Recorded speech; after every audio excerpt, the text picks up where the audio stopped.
What's going on, Fanatics? Checking in from the Cfl'S Western semifinal from BC Place, as the BC Lions are scheduled to host the Calgary Stampeders for the third time in 4 years. These two teams very familiar with one another, obviously tangled twice this season, with BC getting the better of them in week 16 as well as 18.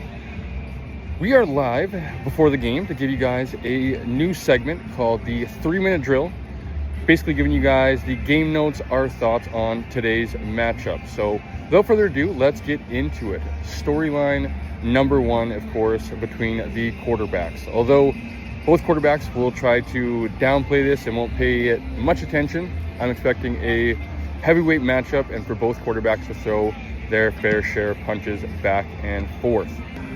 Storyline number two coming in has to be that each side possesses a very strong defense.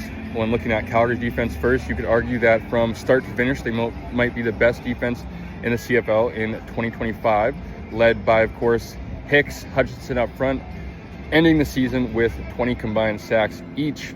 And of course, you have Canadian Adrian Green in the back end, finishing the season with 6 interceptions, 2 of which he was able to take back to the house for 6. When you look at the BC Lions defense, you could argue that coming in, they are the hottest defense in the CFL, combining for 20-something sacks, 11 interceptions, 15-plus takeaways in the last 7 games to end the regular season. Of course, as I mentioned, led by Matthew Betts, but can't forget about other guys like Anai, Levi Bell along that defensive line that have unlocked Betts, as well as Jackson Finley, 4 for 4 as a starter in his CFL career, as well as you cannot forget the presence that TJ Lee has brought to this defense coming back into the lineup. Lastly, is that both these teams enter with loaded skill position groups, not only at the running back, but at receiver as well. As you can see, we're down here pre-game, and that is probably one of the biggest storylines coming in. What will be the status of James Butler, listed as a game-time decision? Of course, the Lions are okay if they are to be without James Butler, with Xander Horvath and having confidence in him, but also question poses, can he handle the bulk of the workload by himself?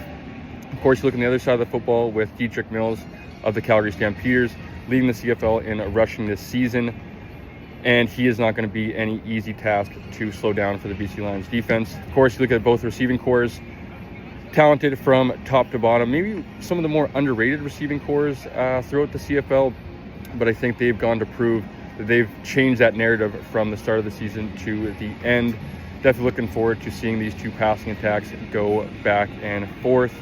That's going to do it for our pre-game 3-minute drill, folks. You're not going to want to miss this one. And of course, you guys can find our post-game report on the Canadian Football Fanatics following today's game.